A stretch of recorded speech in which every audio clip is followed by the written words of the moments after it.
হিটলারের brown shorts ছিল। আমার পেটে মেরেছে পুরোটা মেরে। নাজি জার্মানিতে হিটলারের হুডলামস ছিল যারা ব্রাউন শার্টস বলা হতো, এবং তাদেরকে টেররাইজ করার জন্য হিটলার ছাড়তো। তো এইখানে কলকাতা পুলিশ তাদের হেডকোয়ার্টার্স লালবাজার, তারা হিটলারের ব্রাউন শার্টের মতন ব্যবহার করেছে। মাস্কট স্পিন কন্ট্রোল ল্যাবের পরীক্ষায় এটি প্রমাণিত। কেয়াসেট আলোপেক্স পেন্ট অ্যাক্টিভ নতুন চুল গজাতে সাহায্য করে, চুল পড়া বন্ধ করে। কেয়াসেট আলোপেক্স পেন্ট অ্যাক্টিভ 10 হেয়ার ফল প্রবলেমের একমাত্র সলিউশন। আমরা সেখানে বসে অবস্থান বিক্ষোভ, এবং আমাদের একটাই দাবি ছিল যে যাদেরকে আজকে অ্যারেস্ট করা হয়েছে, ছাত্র সমাজের তরফে যারা অ্যারেস্টেড হয়েছে তাদেরকে ছাড়া।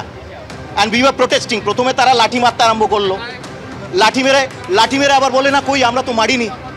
তারপর উইদাউট এনি নোটিস দে লেফট এ টিয়ার গ্যাস, দে রিলিজড এ টিয়ার গ্যাস শেল। এটা ক্রিমিনাল। মানে কলকাতা পুলিশের এতটাই অবনতি, আনপ্রফেশনাল। ওই খালি নামেই একসময় ওয়ার্ল্ড বেস্ট, মুখ্যমন্ত্রী বললেন না ওয়ার্ল্ড বেস্ট, একেবারে জঘন্যতম গাটার ফোর্স। একদম 6টা থেকে 6টা আপনারা দেখুন না অবস্থা। মানে একটা বিষয় হচ্ছে যে আপনাদের শীর্ষ নেতৃত্ব আজকে কর্মীদের সঙ্গে একেবারে কাঁধে কাঁধ মিলিয়ে লালবাজারে আমরা দেখলাম একটা রণক্ষেত্র হয়ে উঠলে গোটা সত্য। আপনি নিজেও টিয়ার গ্যাসে কাহিল হয়ে গেছেন। এটা রণক্ষেত্র তো কেউ করতে চায়নি, রণক্ষেত্র ওরা করেছে। আপনারা দেখেছেন, আপনারা সমানে কভার করেছেন। আমরা 1 ঘন্টা 1.5 ঘন্টা প্রায় এখানে সাইলেন্ট, আমরা শান্তিপূর্ণভাবে অবস্থান করছি। আপনাদের এটা পূর্ব ঘোষিত ছিল না? আমরা মানুষ এইভাবে আজকে আক্রান্ত হয়েছে সারা দিন। কলকাতা পুলিশ যে কালকে বারবার বলছিল যে এখানে কিছু যদি অঘটন হয় কে দায়িত্ব নেবে, তো যাচ্ছে দেখুন না, সব ইউনিফর্ম পরে যে যাচ্ছে, সব ব্রাউন শার্টস, এরা হচ্ছে সব ব্রাউন শার্টস। তো কারা আজকে দায়িত্ব নেবে? কে দায়িত্ব নেবে? না, আমরা যাচ্ছি এখন কালকে 6টা থেকে 6টা 12 ঘন্টা, এবং মানুষ কিন্তু মানুষ চায়। এবং আজকে যে ধরনের সারা দিনব্যাপী প্রতিবাদ, নবান্ন অভিযান, এটা মানুষের অভিযান ছিল, কোনো দল না, কোনো কেউ আসেনি।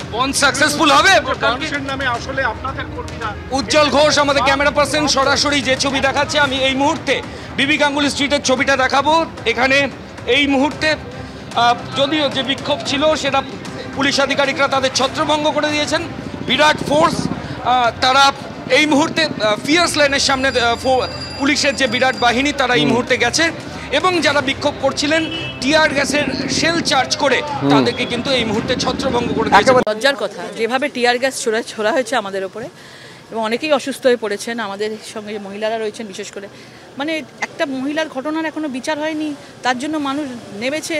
এরা সকাল থেকে রাত অবধি কত মহিলারাও আজকে আন্দোলনে এসেছিল, এরা তাদের ওপর টিয়ার গ্যাস ছুটছে। এদের হাতে টিয়ার গ্যাস, জলকামান, গুলি, বন্দুক, বোমা এটাই আছে, ভালো কিছু নেই। বিচার দিতে পারছেন না, বিচার আটকাবার জন্য যা করা উচিত সব কিছু করছে।